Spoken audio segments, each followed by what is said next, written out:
A is lot of people is don't want to see your vision. They don't, and exactly. then they want to pour vinegar on your vision because it's like, who do you think you are? How do you think you gonna Oh. dream like that? And why you going? I'm like, I call them the dream killers, and I get to Oh, dream. you better stop it. I You call, better I stop. Don't call. you know that's my turn? That's my turn. Well, you got that from me because I've been around the dream killers for a long time. Oh I my got folks goodness. still trying to kill my dream, and I just like, you know what? You need to go somewhere and get a life. That's what you need. You need to go get a life and go get you some business and see your way out of mine. That's what you Oh, need that's to do. crazy. Now, see, I knew we had a kindred, like-minded spirit because I call people that's exactly what I call those types of people, or dream killers. And the reason why I call them dream killers because I say they've given up their will to fight, so they want to kill your dream to Yeah. live. Yeah. Yeah.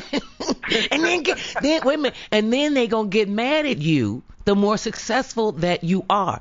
Just be Right. prepared for that. And it's so unfortunate, especially in the African American community, where we really need to band together to lift one another up and stop with all this naysaying and all this dream killing. And if I can't help you realize your vision and your dream, I'm gonna get out the way. I'm going to get Right. out the way, Right. and I'm going to do nothing but pray good thoughts to come your way and good things to come around you. I don't have time for all of that. And it's just so many people. I just don't, I have never been able to understand. I've been on the planet for quite some time now. And I still don't get, and I'm concerned about our young people. And that's why I'm glad you wrote this book in this time, in this day, because the subject matter is so very, very relevant. We got so many young people that are, as you said earlier, fearful to even have a dream, fearful to have a vision.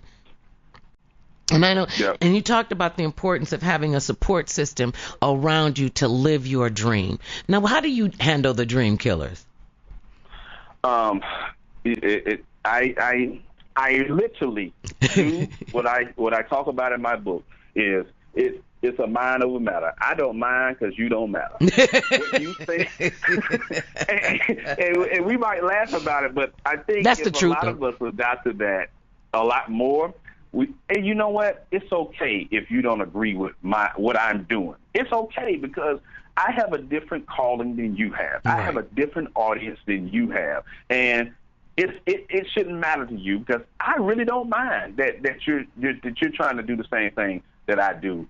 For me, keeping people around me who sincerely cares about me, it's not about what I can do for them, or it's not about what my accolades or successes are, because they have discovered who they are, so they no longer feel like they have to live their lives through me. And I think that's the problem with a lot of us, especially these people that people get on you, or you think you better than everybody else because you go to college. What?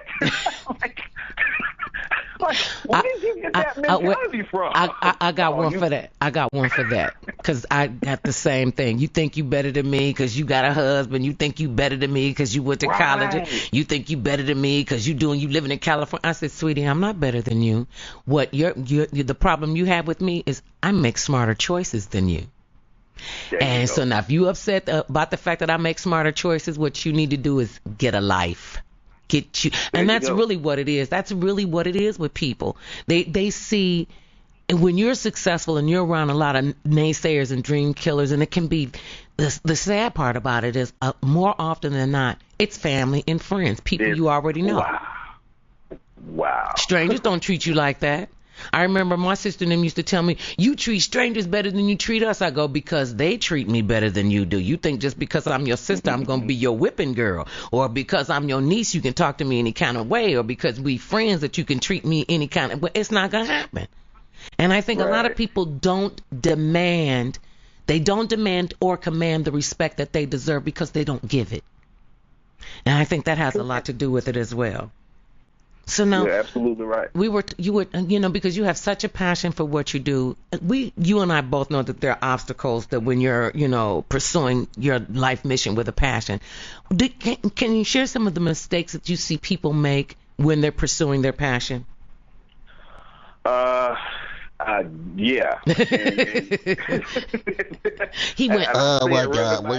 Because I think for one, people, some of the most common mistakes is not having a plan of action of how you're going to do what you dream or desire to do. Anytime I go speak or I walk into a room, I always have people repeat it after me and say, my dreams are forever until I decide to give up and stop dreaming. But at some point, just as Jesus told Moses, you got to stop praying, wishing, and hoping, and actually start working. You got to start working towards those dreams. And some of the common mistakes that I have seen people make is they are afraid to attempt things. They make poor life choices. They don't have people around them to let them know that what they have going on is not working. You've been trying to do this for years this way. Not saying you can't do this, but have you ever thought about this or this or this? And it's this, we allow people to keep doing the same stuff, and we call ourselves their friends. And one of the things I never get about people is when you're looking at a true friend should be able to have open dialogue with you at all times and be totally honest. So if my breath is stinking and you my friend, I'll be like, dude, here's a mint. Come on, get one of these. I tell them see, that's why I have a lot of the same friends I had growing up. Because because I figure I know that they're gonna love me like I am, period. So if I make life changes and life choices, they'll tell me, like when I was drinking Jack Daniels, they was like, okay, you need a meeting. You just drinking way too much Jack Daniels and you need a meeting. So now either you're going to go to the Alcoholic Anonymous or you need to quit drinking. I stopped drinking that day because they were open enough and honest enough with me to say, you need to slow your roll. What is wrong with you? And so when you got to have people around you who going to tell you the truth. They going to tell you when your breath's stinking. They going to tell you when you got on an ugly dress. They going to tell you, baby, that hairdo is not working for you. Right. Yeah.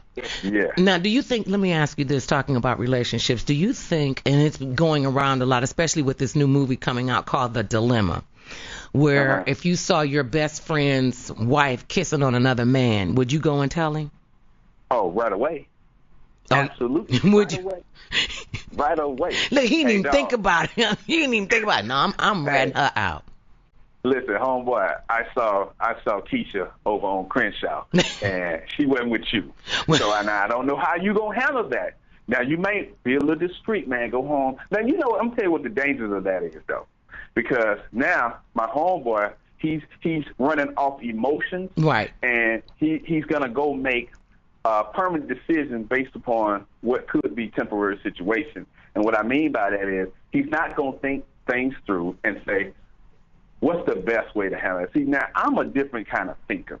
If you came to me and told me you saw my girl or my wife, or if you're a woman, your husband, if you saw my significant other with somebody else and you told me, my strategy now is, okay, rather than run off the hook, getting mad and full of emotions and go over here and try to hurt the dude, my thought process is, okay, let me catch her in the lie and then disclose the fact that I already know the truth. But you give them a little bit more. You give them a little rope. You know what I'm saying? You don't really just go at them. Give them a little rope, because you have to be strategizing what's going to happen afterwards. If you're married, are you going to stay with them? Because a lot of us, we go tell everybody, because we're hurt. And so, I have this saying too, if you hide your hurt, you'll hinder your healing. And so when we're hurt, we start doing a lot of crazy stuff, and we're not thinking about the future. So then when we get back with them, then we got everybody talking about it, or everybody know that they didn't cheat on us because we done told everybody. So you have to really, you have to really think things a little bit more thorough, and everybody don't do that, but that's the kind of person I am. So I would think it out a little bit more, strategize. If my thought process and my plan is I'm going to leave, then preparing an exit where I come out on top and it's not a whole big drama thing. Now, if she takes it, that's a whole different story. But that's just. Say, but you got a plan. I got a plan if this chick flip out. You gotta have a plan. Okay, like the A-team thing. That's right. Nothing beats a plan. Have a plan. If you plan to fail, you fail. If you fail to plan, you plan to fail. Plain There and you simple. go. See, and I'm the kind of person. Well, my husband and I, we've been together for so long. I hope he go get a girlfriend. I just wanted to be able to do the laundry and can cook. You know, I just want to be able to do some chores. Knock yourself out, baby. Pace yourself, though, because, you know, we getting old now. Pace yourself. He think he can do stuff. He crazy. You know, I tell him all the time, why don't you get you a girlfriend? Because he go, I couldn't survive out here in the single world. Now, these chicks is lazy. So are you involved in a relationship now? I've been married for almost 9 years now. Oh, that's wonderful. You have children? No children. Do you want to have kids? Someday. Okay. I could be your daughter now. Look, I could be I will be an excellent daughter. You don't have to pay for my college education. You don't have to teach me how to drive. So you come in grown. Yeah, I'm coming in grown. So now, where are you based now? I'm in between Atlanta and Los Angeles. Oh, okay. That's why. Okay, well, that's great. So you like being in Atlanta? Atlanta is great. You know, I grew up here, but I hadn't lived here in over 12 years or so, and so, you know, being here now and just being back around my family is a great thing. That's wonderful. Yeah, so how are they taking your new celebrity? Well, you know, a lot of times I know my cousins say, hey, you know what? I was in class today, and you Googleable. I can Google you. And so, that's a word, like Googleable? That's the word. Google me. Okay. You're Googleable. That's what she told me. and you know, family oftentimes treats you different. Now, it's distant family that you got to worry about, but immediate family, you know, they kind of take it all in sometimes, and sometimes they don't. I don't really think they see me in the light that everybody else sees me in, and so it makes things a little different. Now, sometimes I get a few sly comments like, oh, here comes the big time dude. And, you know, again, it goes to what we were talking about earlier. Sometimes people's mentality is not the same that it should be. And so they see your successes because you made certain choices, you persevered, you was determined to accomplish your goals, and they see those things as intimidation factors because for some reason they feel like they can't do the same thing. And so I get a little bit of that, but for the most part they're pretty proud of me. And you know, I rebuilt a relationship with my father back in 2002, 2003, but it's nothing close to what I want it to be, and we don't live in the same state. And so, you know, my aunt and uncle is probably the closest things to parents that I have outside of my in-laws. Mm-hmm. So yeah, everybody's pretty cool. Now, where'd you meet your wife? At church. Good. At John P. Key's church in Charlotte. I was leading morning prayer one morning, Mother Love, and I looked out in the audience and I seen this fine sister sitting on the corner, and I said, you know what? That's my wife right there. and when I finally got a chance to go out with her, it was on one of those. It wasn't a one-on-one date, but it was a group outing. And, you know, I was trying to push up on her. She tells me to this day, you know, I wasn't really feeling you in the beginning. I was like, okay, I told you I was gonna get you. And that's one of the things that I think have always been my mantra is when I see something I want, 10 times out of 10, I'm gonna get it. And I'll stay on it until I get it. So I'll keep working on you. I'm like a boxer. I keep working on that body, going back to the head till I wear you down, you know? So then how long did it take you to wear her down? It took about 2, 3, 4 months after meeting her for us to really start kicking it. And then I think about within the 6-month period, she was head over heels. So you had beat her down. That's what you got to do.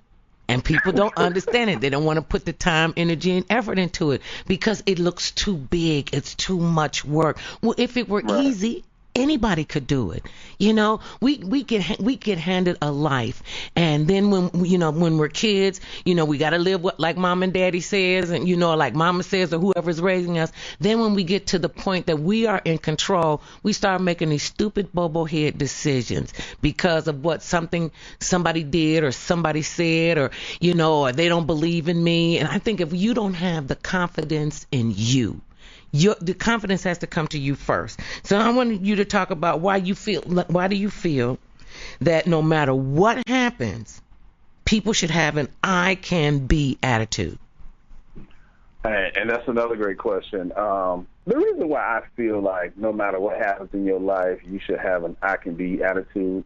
And it really goes back to the title of my book, Against All Odds, I Can Be. I see obstacles as hurdles, and I see people as hurdlers.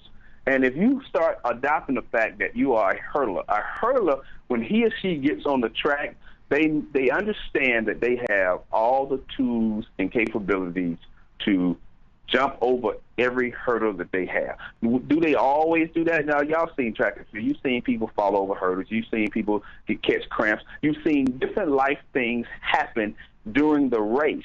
But the determining factor is I understand that I have the tools and the abilities to run the race and compete. And if I do these things, if I develop a winning attitude, if I devise a winning strategy, if I implement a training regimen and come up with a nice plan, then I can do just what God told me I can do. I can win in life. And so I figure no matter what happens in your life, you can be victorious. You can be a survivor. You can be a life changer. You can be a business owner. You can be a game changer. So you definitely have to adopt that mentality that I can be, because as kids, Mother Love, I'm sure your parents said this to you or somebody in your neighborhood. We're always told, oh, you can be whatever you want to be. Right. So why is it that a vast majority